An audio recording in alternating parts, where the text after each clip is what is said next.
Dalam pengenalan, pendidikan moral merupakan antara subjek terpenting dalam membentuk sahsiat dan jati diri pelajar yang merangkumi dari aspek emosi, intelek, rohani, jasmani seiring dengan falsafah pendidikan negara. Hal ini bertujuan untuk melahirkan individu yang mempunyai personaliti unggul yang dapat menerapkan nilai-nilai murni dalam kehidupan seharian mereka. Namun, malaman falsafah pendidikan kebangsaan ini seolah-olah tidak tercapai sepenuhnya kerana masih terdapat beberapa isu yang sering menjadi perbincangan dan menjadi perhatian dalam konteks pendidikan di Malaysia, iaitu salah satu isu yang sering dibangkitkan adalah kekurangan guru yang memiliki kecemerlangan dalam bidang pendidikan moral. Kelemahan ini mungkin disebabkan oleh kurangnya kesedaran akan penting pendidikan moral atau kurangnya peluang latihan dan pembangunan profesional untuk guru-guru tersebut. Isu yang kedua adalah isu berkaitan dengan pelajar lemah dalam penguasaan bahasa Melayu yang menyebabkan pelajar tidak memahami kehendak soalan. Secara langsung, hal ini akan menyebabkan pelajar mengalami kesulitan dalam memahami soalan dan konsep-konsep penting dalam pendidikan moral. Seterusnya, kita beralih kepada serutan kajian. Menurut Kementerian Pendidikan KPM yang mengatakan terdapat 6 subjek teras yang memerlukan penambahan jumlah guru di sekolah setakat 28 Februari yang lalu. Timbalan Menteri Pendidikan iaitu Ling Hui Ying telah mengatakan bahawa mata pelajaran yang kekurangan bilangan guru berkenaan adalah bahasa Melayu, bahasa Inggeris, pendidikan Islam dan pendidikan moral, reka bentuk dan teknologi, pendidikan seni visual serta sejarah. Hal ini secara tidak langsung akan menyebabkan guru yang tidak memiliki latar belakang major atau minor dalam pendidikan moral terpaksa mengajar subjek pendidikan moral di sekolah untuk mengisi kekurangan guru. Kesannya, kurangnya pengetahuan yang mendalam tentang penghayatan dan penerapan nilai-nilai universal yang terdapat dalam agama serta kurang penerapan nilai-nilai murni dalam kehidupan seharian. Bukan itu saja, pembelajaran dan pengajaran juga haruslah berpandukan kepada isi kandungan yang sesuai. Hal ini dikatakan demikian kerana segelintir guru hanya mementingkan kefahaman pelajar semata-mata tanpa mengira skop isi kandungan yang sesuai. Hal ini kerana beberapa kajian ada yang membahaskan bahawa guru pendidikan moral yang cemerlang memerlukan pengetahuan kandungan untuk mencapai matlamat objektif pembelajaran semasa di dalam kelas dan memainkan peranan dalam perkembangan moral pelajar. Sebagai contoh, sebelum guru memulakan sesi pengajaran, guru harus mempunyai pemahaman yang baik tentang konsep utama moral, idea asas dan isi kandungan subjek moral. Hasil kajian daripada Serotan Hashim 2013 pula mengatakan murid yang aktif dalam kelas ialah murid yang memahami apa yang disampaikan oleh guru mereka itu sendiri.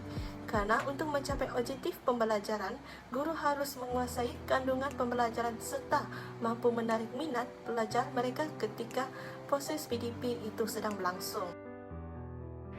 Assalamualaikum dan salam sejahtera. Saya Farah Najwa, nama matrik 28480. Untuk kaedah metodologi, kami menggunakan kaedah temubal. Kaedah temubal ialah cara mengumpul data yang melibatkan interaksi bersemuka atau telefon antara penyelidik dan responden atau orang yang dihendak disoal. Istilah kaedah temubal juga digunakan untuk dialog dua hala yang bertujuan untuk mengumpul data untuk kajian.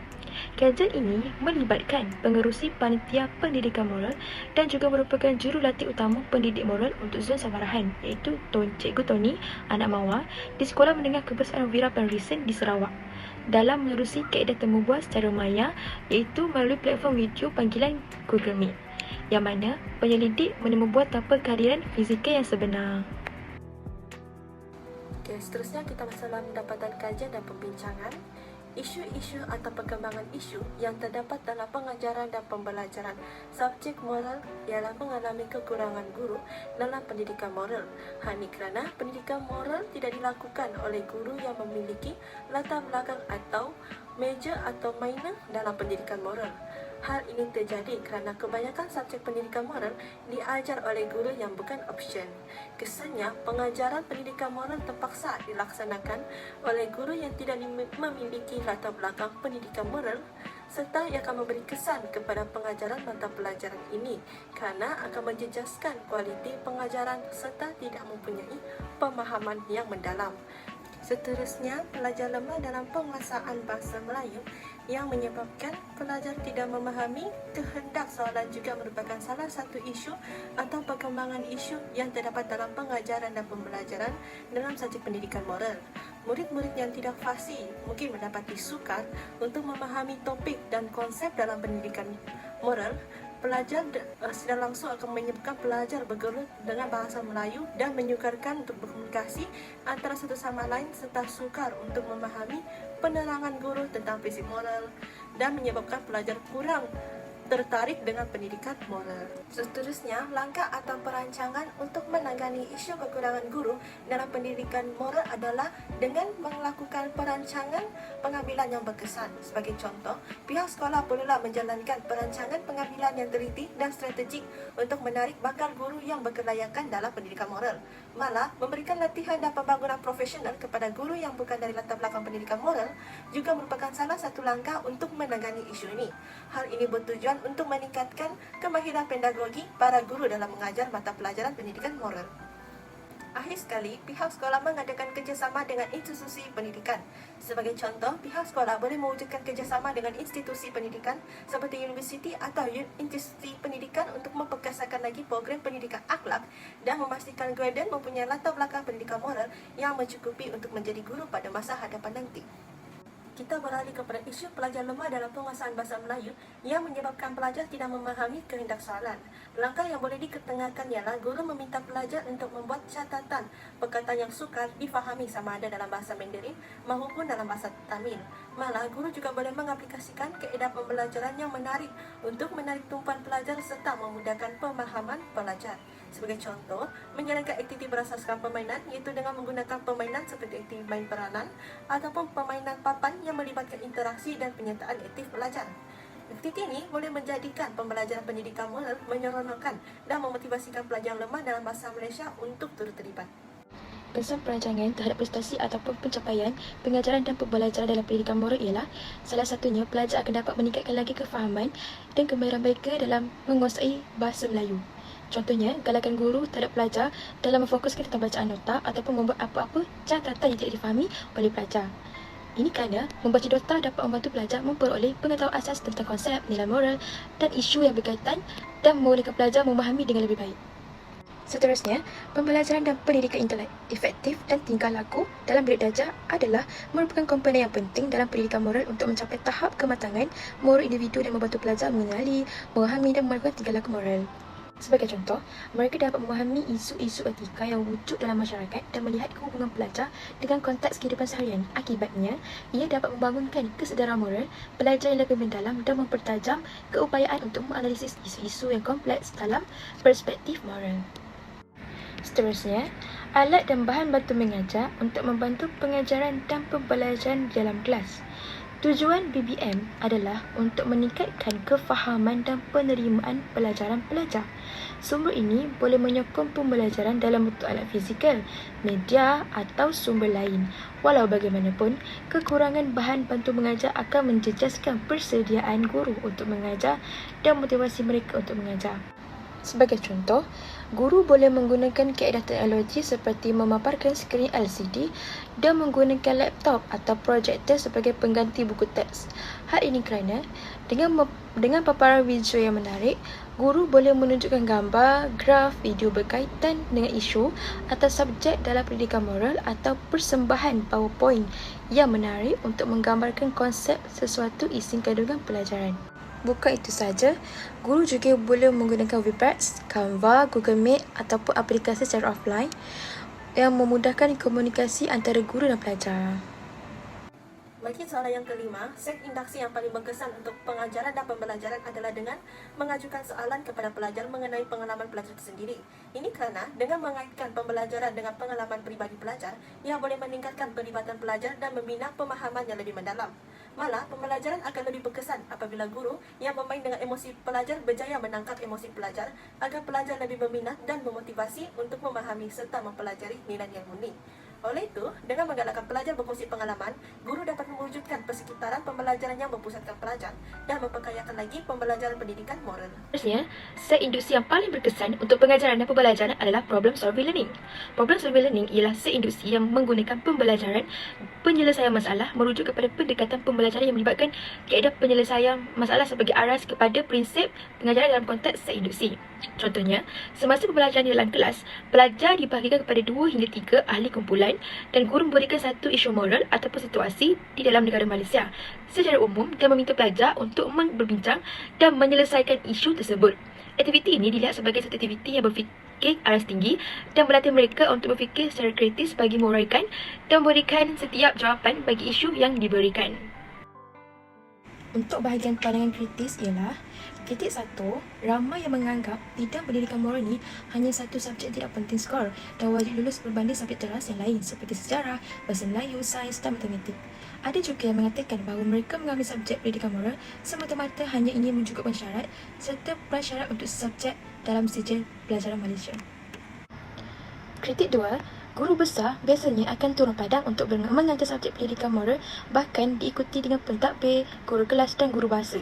Kekurangan kaki tangan di sekolah menyebabkan guru pendidikan moral tidak diutamakan dalam mengajar pendidikan moral, malahan mata pelajaran lain diutamakan serta diangkat. Ini akan menimbulkan sikap pilih kasih dan menyebabkan prestasi subjek pendidikan moral akan menurun. Perancangan untuk menangani isu berkenaan dengan kekurangan guru ataupun tenaga pengajar perlulah dilaksanakan dengan segera.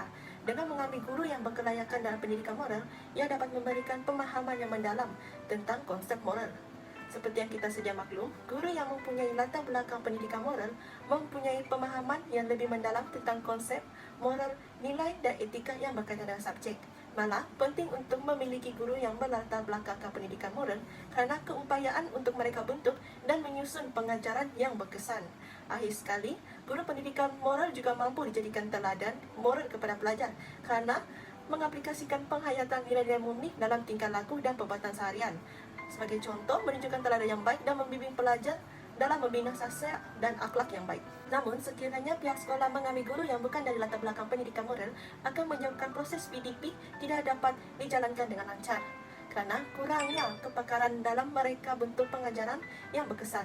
Pemahaman yang mungkin cetek atau salah tentang nilai moral juga merupakan salah satu kelemahan sekiranya guru yang bukan dari latar belakang pendidikan moral. Akhir sekali, guru mengalami kesukaran menangani isu moral yang kompleks juga merupakan salah satu cabaran sekiranya mengambil guru yang tidak memiliki latar belakang major maupun minor dalam pendidikan moral.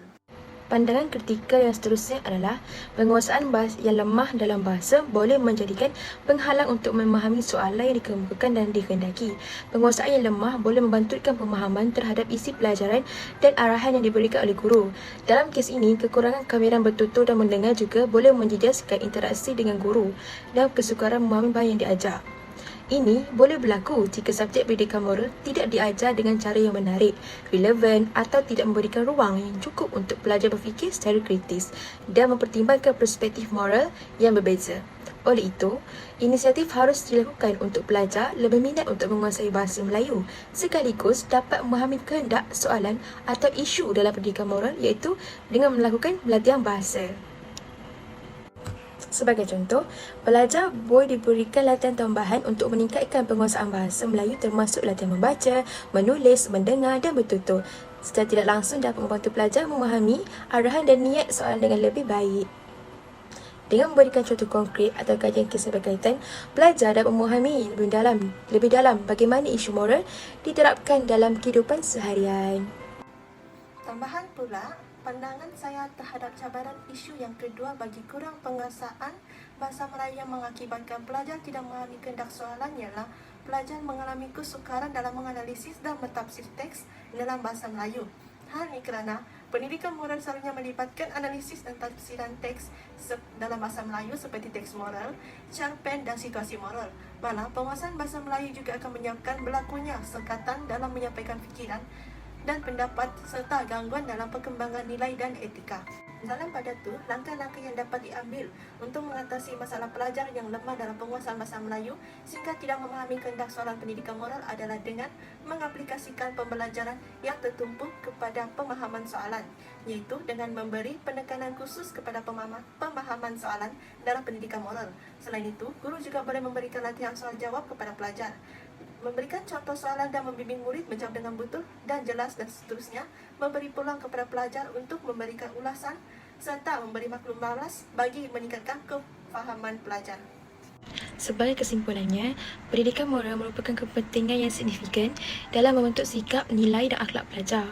Melalui mata pelajaran ini, pelajar dapat mengembangkan pemahaman yang mendalam tentang isu-isu moral dan mengamalkan nilai-nilai murni dalam kehidupan seharian. Melalui usaha kolaboratif antara guru, sekolah dan kerajaan, diharapkan pelajar dapat mengembangkan pemahaman yang mendalam tentang isu-isu moral dan dapat menerapkan nilai-nilai murni dalam kehidupan seharian pelajar.